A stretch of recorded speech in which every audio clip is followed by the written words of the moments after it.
Hey everyone, Michelle here and welcome back to my channel and welcome to my January wrap up. Yes, I should have really posted this last week, but you know me, I either never post on time or I post it a bit late. So in the month of January, I wanted to read 8 books. If I can lift them all. I read 8 books. It was a good month. I read the 8 books I wanted to read. So let's go through them in the order I read them in. So to start the month off, I read The Hidden Girls by Rebecca Whitney. I gave this book 3.5 stars. In this book, you follow Ruth, who is dealing with postpartum psychosis. She is on tablets, thinking she's getting better, but within the first chapter, she hears what she thinks is screaming coming from the old petrol station down the road from her house. She calls the police come, basically say there's nothing happened, please remember that if you call again you may be done for wasting police time, and you quickly realise that she has called the police in the past, that basically no one actually believes in her life that she's getting better. But you kind of see her finding little clues as to what is going on with the old petrol station, and that maybe things aren't as what they seem, and that people are very good at putting up masks and pretending to be who they're not. Like I said, I enjoyed this book. I gave it 3.5 stars. I liked the insight into a woman who is dealing with postpartum psychosis. I know people who have had baby blues, as it's called, sometimes. Not the full psychosis, but a bit of baby blues. So for me, that was one of my main reasons for picking this book up. I could definitely see where all the characters are coming from. I could see where the main character Ruth was coming from, where she was frustrated that no one was believing her, and that she was frustrated that maybe she is going a bit mad, I'll say. Not that people with that are mad, but that's how she feels. I could see where her husband was coming from, where he's had to deal with this for so long and he thought she was getting better. But yeah, although the husband was a bit of a DICK for having an emotional affair with a work colleague. I enjoyed the pacing of this book until we got to the last chapter. It turns out Ruth's elderly next door neighbour has been hiding a girl who has been trafficked into the country to try and get her to safety. So Ruth has never been able to find any evidence, but she goes to during one of her rambles in the evening, she went to one of her during one of her rambles in the evening, she went to her only friend's house, couldn't get in. She's always thought the husband was an abuser. She put, they have really high fences. She put her camera over the fence and filmed some things, didn't really check anything. She checks the footage and it's fine. It's her best friend is the ringleader of this trafficking unit. And when she shows it to her husband, the husband's like, oh my gosh. Next chapter. 6 months later, everyone's in prison.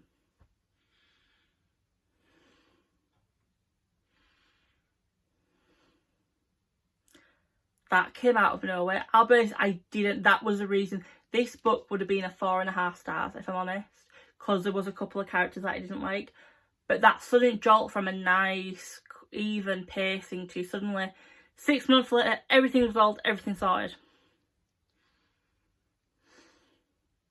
Where has that come from? Where? So yeah, that let the book down a little bit for me. It hasn't put me off reading though, more from Rebecca. I quite enjoyed it, so I look forward to seeing what she comes out with next. The second book I read in January was The Stone Knife by Anna Stevens, and this was for the Read Your Bookshelf reading challenge throughout the year. And the prompt for January was a homeish word, a word associated with home, so knife, kitchen. This is the first in a new adult series from Anna, and it's based on South American tribes, if I remember correctly, like the Aztecs and things like that. They're the first one that popped to my head, please don't come from me. And you follow different people through different tribes, and basically this empire called the Empire of Songs has started taking over this land, and there are only 2 tribes left who are trying to fight back. So you follow characters from the two tribes. You follow characters from the Empire. People aren't who they say they are. I really enjoyed it. It was really descriptive, so it did take me a while to get through, because there were some days where I was like, I can't be bothered to read this book. But again, I enjoyed it. I love the fact that this book is queer, but doesn't advertise itself as queer. It's not pushed on you and forced down your throat. Listen, I loved it. It was treated as normal, because it is normal. So it was just casual mention of his husband, and I was like that. So yeah, I loved it. I loved that it's not gore, it's gory but not gory. Adored that. As it's the first in the series, obviously it didn't have a happy ending. There was a lot of unanswered questions. The magic system was a little bit described. So basically the tribal magic was described. I kind of understood that. Obviously they're not going to she's not going to give you all the details for this empire, so it's definitely a 4-star. Like I said, I really enjoyed it. I'm looking forward to reading the next in this series. However, it's not on Goodreads, so my thinking is it's not been announced yet, and if it comes to like, oh yeah, 3 years later it's suddenly like announced, it might put me off reading it. That's my only issue. The third book I read was The King's Witch by Tracy Borman. Yes, I finally read it. So in this book you follow a character called Frances George, who is a bit of a medicine woman. She heals people. Around the time Queen Elizabeth I dies and King James comes onto the throne. If you know about King James, he's a witch hunter. So with the changing of the guard, I'll say Frances's uncle is determined to get into the royal court, and basically uses his niece as a pawn to get into the king's good graces. But obviously with Frances being a bit of a healer and using flowers and things for potions, I'll say, or balms, she is quite quickly by Lord Cecil accused of being a witch, and she is the only person who can cure King James's first daughter, and that's the only way she gets out of it. I enjoy this book a lot. I didn't realise it was the first in a trilogy, so will I carry on with this trilogy? Possibly, depends how I feel. Yeah, I enjoyed it. It included the gunpowder plot, which was quite a surprise to myself, I should say. I didn't realise how knowledgeable she would be in this. The love interest, I'll be honest, quite quickly I realised he's not who he says he is. But did that put me off it? No, because I just found the romance quite adorable. The ending shocked me a tiny bit, not going to lie, but I enjoyed it. There was a lot of historical references, and like Frances George did exist, but not as a lot is known about her. And at the back, in the author's note, Tracy does go through a lot of the history of that time, and she does say that although little is known of her life, Frances George really existed. She was the third of 8 children born to Elizabeth I's favourite attendant, Helena Snackenborg, and her second husband, Thomas George. The fact that precious few details about Frances survived in the contemporary sources makes her an ideal heroine for a novel. I have stayed true to those details, but have drawn upon my own imagination to fill the long gaps in between. So yeah, it's fiction, of course, not everything's going to be truth, but I did like the fact that she did use true characters. Lord Cecil Neville, I think it is. Yeah, Lord Cecil Neville, a well-known prosecutor for witchcraft. There she showed how witches were tried as a child, I'll say, and what happened to them, and she showed what it was like at court, and I loved it. I enjoyed it. I'm a bit of a history nerd, I'll say. I'm not all knowledgeable, but I do like learning out about history, so I was a bit gutted that I didn't get around to this book a lot sooner. But yeah, probably will carry on with this trilogy. Probably not going to read it the rest of this year though. And the next book I read for Buzzwordathon, with the prompt being Dream in the title, was Dreamwalker by J.D. Oswald. I give this book 3 stars. This is the first in the Sir Benfro series.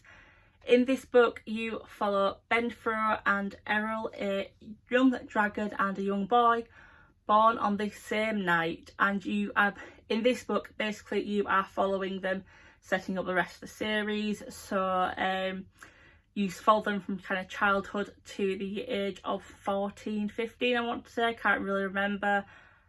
It was a good book, I'm not gonna lie. Didn't like the fact that you couldn't kind of catch up really quickly how far along the story were in some chapters. Like you'll go from the being age 11 to next chapter, or 14-year-old Errol, and you're like, that where in that sentence has he gone from 11 to being 14? Very, very easily can tell that this is a YA book. So obviously I'm not a young adult, I am not the age bracket that this is marginalised. I am not the age that this is marketed at, so I can't really say, oh, it's a bit baby, it's just a bit young, because while yes it is very much a bit, I'll say, dumbed down, but that's because I'm older, so I can't say that. There is a bit of blood in it, bit surprising, not gonna lie, but yeah, it was a good series starter, I'll say, and I think that's something I say about a couple of books. Sometimes when I read it, it's like you can just tell it's the start of a series, so you're not given all the information that you really want. Stone Knife. So yeah, a good book. I'm not going to carry on with the series, I'll be honest. I only read it because it was the only book that had the word dream in it that I thought quite like that, and I could get it quite easily. Would I recommend it to YA readers? Yes. This is actually one of the few. So basically when I read YA, I always think, would I want my nieces or my nephew to read this? Do I think my nieces would like this? Possibly not, because I don't think it's what they read at the moment, but my sister may tell me differently. Would I think maybe I would recommend this for my nephew when he reaches the YA age, so 11, 12? Yeah, I definitely think I would. So yeah, I can't really be too critical, and it's not aimed at me, so I have no right. The next book I read was These Women by Ivy Pachoda, and I gave this book 3.5 stars. I loved the concept of this book.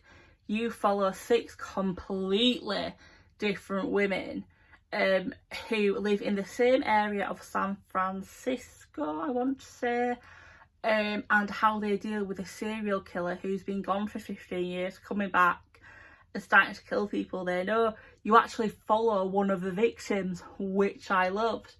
So literally 6 completely different women. You have a widow and business owner, a lady of the night, I will say, a police officer, a homemaker, an artist, and a dancer, that's the one. And then you also follow a character who it turns out was this person's last victim, but the police don't believe her because she was a streetwalker. And you read to her what happened in her eyes back then, and then how it affected her now. And it was really intriguing, because you would think, oh, it's 6 different characters, so they may intertwine a little bit, but it's not going to carry the story along. It did. It really, really did. And I enjoyed the aspect, seeing how each character linked up, how they interacted with each other in different chapters.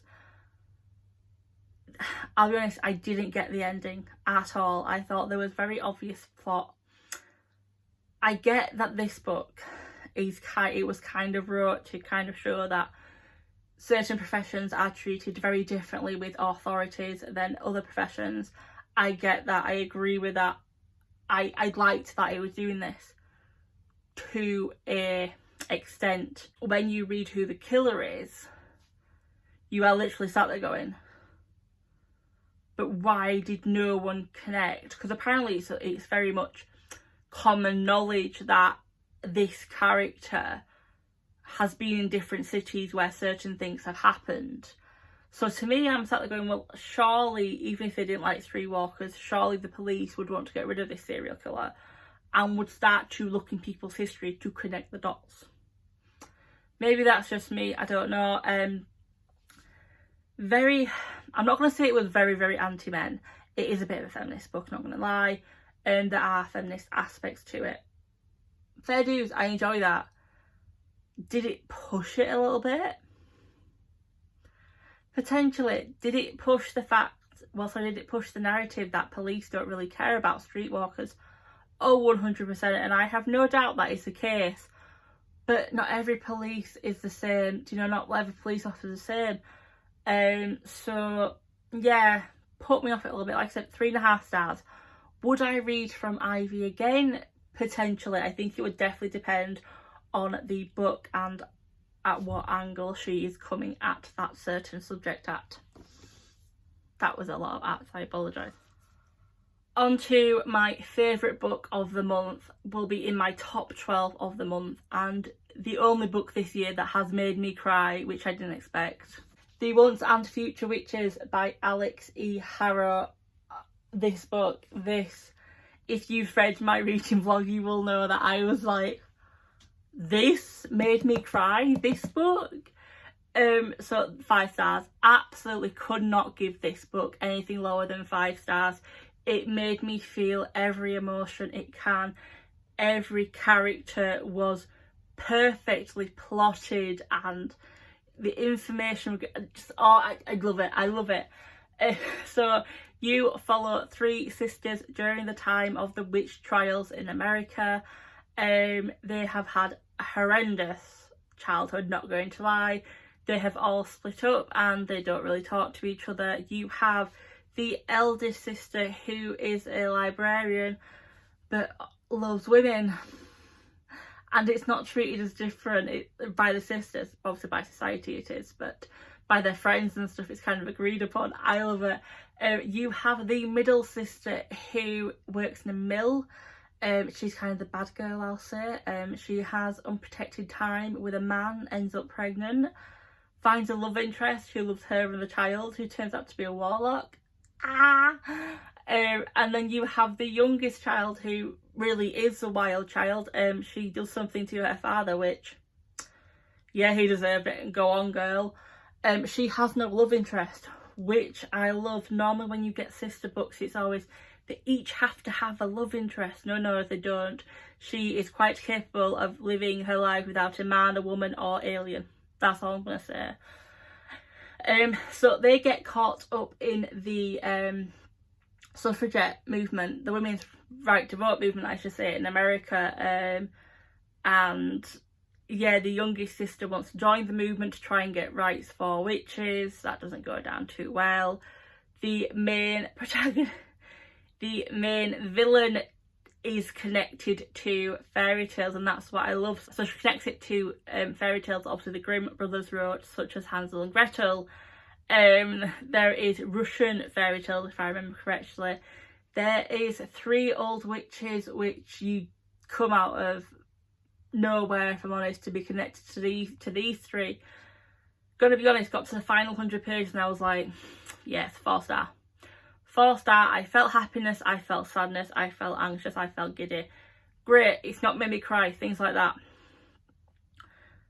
And then the youngest sister does something and I cried. Basically, she sacrificed herself for her very, very, very young niece.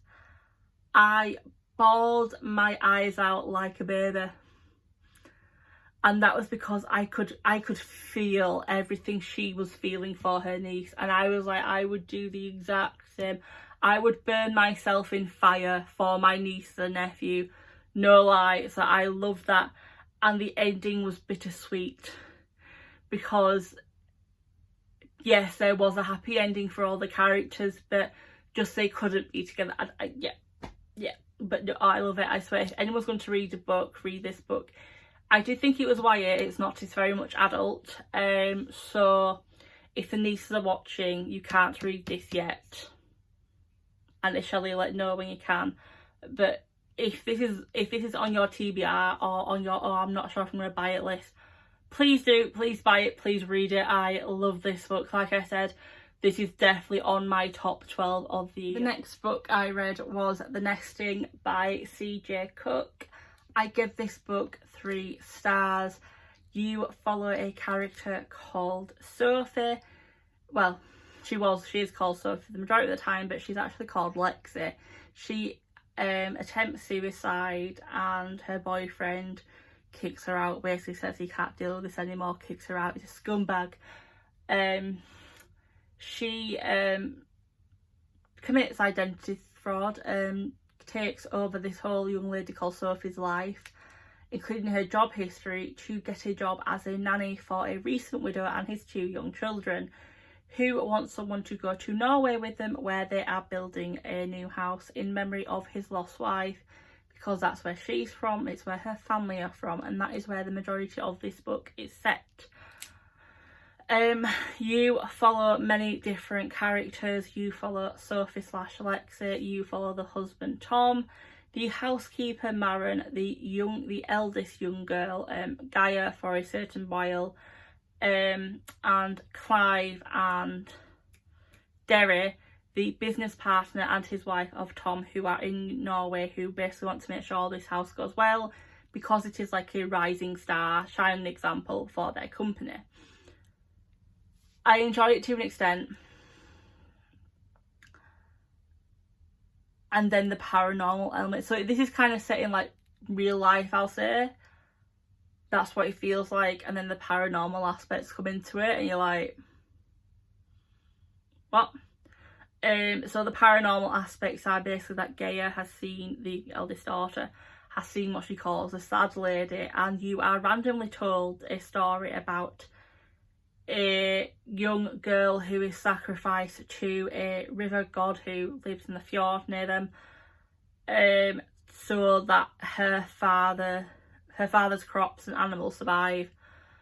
You don't really link the two, when they are linked you are like, oh, that makes more sense now, but it's kind of like there are 3 characters who believe about the whole paranormal thing, and the rest of them are like, nah, you're crazy, you're absolutely crazy, you're absolutely gone mad. There is a storyline about Maren's sister where you didn't need it. If it hadn't been there, it'd have probably been better. Derry and Clive's storyline, again, if it hadn't been there, it'd probably been better. He was just a creep who somehow got away with everything. She was absolutely stark raving bonkers for staying with him, and her actions were stark raving bonkers too. Yeah, I thought I would love this. I didn't. It was 3 stars. I think this isn't the genre for me, going to be honest. So would I read more from CJ Cook? Again, a bit like Ivy, it would depend on what the book was as to whether or not I would read it again. But at this moment in time, no. And then the last book I read was How to Disappear by Gillian McAllister, and you are following 2 characters who are in witness protection because the daughter said she saw a crime. Turns out she lied. And the people who she lied about, family, and one of them wants revenge, so try to kill her. So you follow her and her mum in witness protection. You follow her stepfather, who has stayed behind because he has a daughter and he doesn't want to leave her because his ex is very unwell and his daughter is her carer and she doesn't want to leave her mum. Fair dues. Again, this was a 3 stars. I enjoyed it, especially, I'll be honest, the ending brought it from a 2.5 to 3 stars. Obviously, witness protection, you can't really get too much information on it because it's witness protection. Absolutely understandable, no issue with that. My issues are the fact that I saw every little twist coming. It was very obvious. It was a bit like how to write a thriller book. That's the way it felt for me. I know other people have enjoyed it more, but for me, that's what it felt like. I felt some of the characters are a bit stupid at times. Witness protection, don't tell anyone where you are, do not tell anyone anything. Wife, I'm going to endanger my child to keep in touch with my husband. Husband, I'm going to endanger my wife and my stepdaughter by telling my own daughter where they are, putting her in danger too. Daughter, my dad's told me I can't tell anyone where my stepsister and stepmother are, but I'm going to tell my best friend. Daughter in witness protection. I'm not allowed to tell anyone where I am and why I'm here, but I'm going to tell these 2 random girls who I am just because they can become friends with me. Literally, that's what it feels like. The dad decides to infiltrate this group who are trying to kill his stepdaughter to try and put them off for scent. I think quite quickly and it's not really said, but I think it's true, that they realise he's a spy and they don't kind of believe everything he's saying. And he trips himself up a couple of times, not going to be honest. Yeah, don't think I'll read more from this author, but again, it depends, like the last two, it depends on what the books are. So there you have all 8 books I read in the month of January. Like I said at the beginning, it was a good month. I read all the books I wanted to read, so good start to the year. If you have read any of these books and you think differently from me, or you think the same and you want to talk to me, there are a couple of places where you can. Comment down below. Come follow me on Instagram, talk to me on there. DMs always open. Follow me on Twitter, send me a DM or comment or tag me, anything. Talk to me on there. Come talk to me on Goodreads, I will link it all down below. I'm always happy to speak to any of my viewers. If you like this video, please give it a like. If you are new to my channel, please subscribe. I ramble on about books during my weekly reading vlogs every Sunday, with a few midweek videos sprinkled throughout the month as well. If you think, you know what, I have a friend who might like this random woman rambling about books, please share. And until next time, bye guys.